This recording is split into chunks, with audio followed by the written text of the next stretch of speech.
Hey everybody, welcome back to my channel. So I wanted to pop in and do a quick update video because my Achieve the Dream event with Naca is in less than 2 weeks. So I wanted to give you guys an update on what I've been doing to prepare myself. So also stick around until the very end because I'll have some tips for you on how you can better prepare for the Achieve the Dream event. So let's get into it. So what I've been working on since the last video has been LOEs. So I think I'm up to about 8 now. So just been on the ground with that. Everybody always wants to know what LOE caught you by surprise or which one did you have to write that you weren't expecting to write.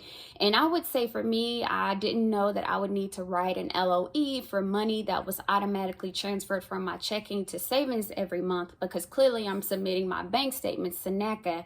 But I did go ahead and write an LOE for both of those transactions and submitted both bank statements as a part of the documentation.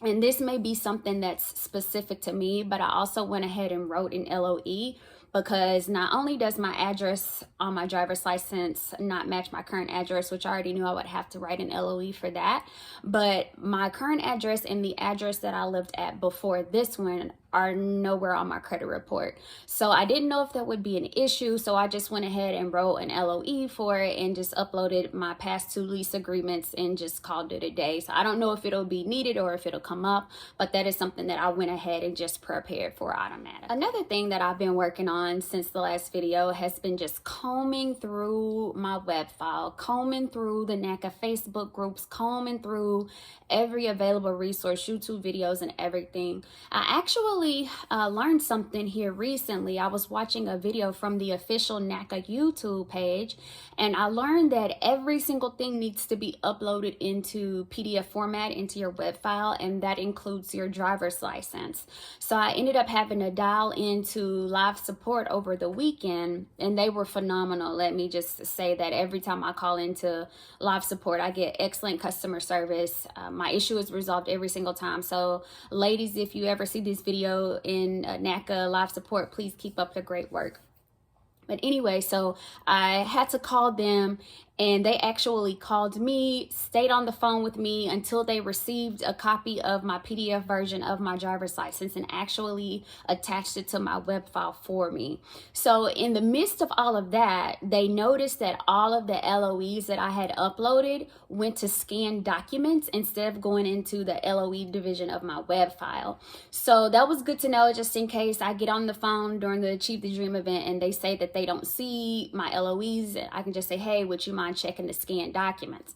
So just keep that in mind. If you ever have uploaded anything and your counselor or someone says that they don't see something that you know for a fact that you've uploaded, ask them to check scanned documents. So another thing that I've been doing also is just combing through my credit report, just making sure that I haven't missed anything. At this point, I mean, my Achieve the Dream event is next weekend. So at this point, it's too late to dispute anything. So I'll need to write LOEs for everything that didn't get cleaned up off of my credit. So I'm just going to pull my credit one final time next week, lift my credit freezes, because that's another thing that you'll need to do. I have a freeze on all 3 credit reports through the bureaus.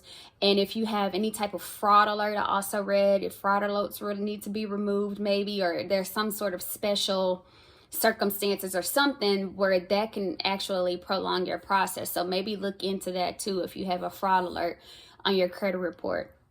But just making sure that I haven't missed anything on there, making sure that I'm not forgetting to do the little things, like I haven't missed a bank statement, or I haven't missed a credit card statement, or I have my student loan information, or if you are claiming something like child support or SSI or something, making sure that you have the most recent payment verification letter on file and attached to that as well. So just don't forget. I know we're all on the grind trying to do the budget and trying to do the LOEs, but don't forget to take a look at and comb through the smaller things that you've been doing throughout this entire process, like uploading the pay stubs bi-weekly or weekly or however often you get paid, and just staying on top of the small things. Another thing that I've done is that I found out how to pull my employment data report. I believe that's what it's called, the EDR report, and it was actually free through my job. So I read that that could potentially help you get past the employment verification phase a little bit quicker, or maybe be just a temporary stopgap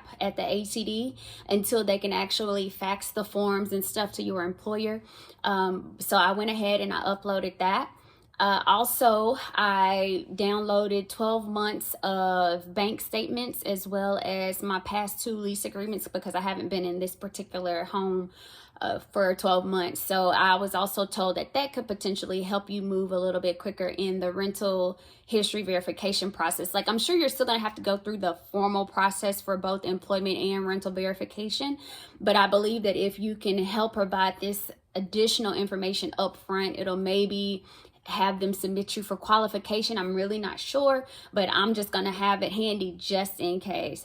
Fingers crossed that I can get submitted next weekend, even if I don't get qualified and I just have few minor conditions to address. That's fine. I would much rather at least get submitted instead of not getting submitted and then having to gather a bunch of information. I'd always rather have conditions versus non-submit status. I know I said I was going to give you guys some tips to better prepare for the Achieve the Dream event, so let's jump right into it. So tip number 1, if you have any sort of robocall blocker or spam settings or anything like that on your phone, go ahead and remove that. I hear people in these groups say all the time, I took off work for this and Naca never called me. And then they call into life support and it's showing on their side that they actually did attempt to call, but they couldn't get through. So I know that AT&T has an app called AT&T Call Protect that you can download, and it'll automatically filter your calls for you. And the calls that they deem or suspect may be spam, even though they may not be spam, they automatically filter those and they never even make it to your phone. The same with iPhones. I know there's a setting on there that says something like silence unknown callers or something to that effect.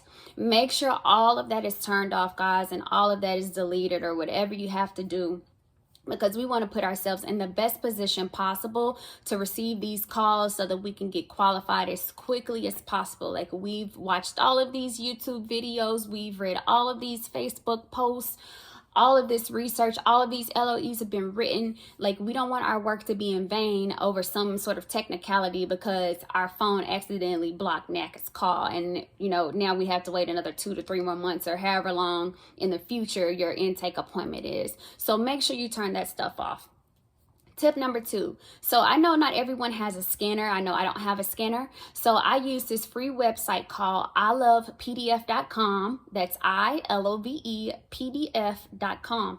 And so that website allows me to convert things to PDF format. So like the driver's license that I took a picture of that I had to go in and re-upload in the PDF format, all I needed to do was take that same JPEG picture on my desktop, plug it into ilovepdf.com and just convert JPEG to PDF format, and then boom, I'm done. So it also allows you to, I guess, unconvert things. Like if you have something that's a PDF and you need to take it back to like a Word document so that you can edit it, you can do that as well. So all I do is I just save everything in PDF format on my jump drive and just pull from it whenever I need it. So bank statements, rental lease agreements, whatever it is I need, I just have it saved in PDF format so that I can easily just merge whenever I need to. So tip number 3, guys, this goes without saying, but constantly stay on top of your status of your appointment. So I check my position in the queue a couple times a week. Obviously it hasn't changed, but you know, I'm still just trying to get in the habit of making sure that I stay on top of it. I'll call into live support this weekend, or excuse me, maybe this weekend, because that'll be about 7 days out. So maybe Saturday or Friday, I'll call into live support just to make sure that they can see that I'm scheduled for the Achieve Their Dream event on next Saturday. So just little things like that, just making sure you're doing your part. Just be the squeaky wheel, guys. Just be the squeaky wheel. That's how stuff gets done a lot of times, unfortunately. So always be monitoring your appointment status.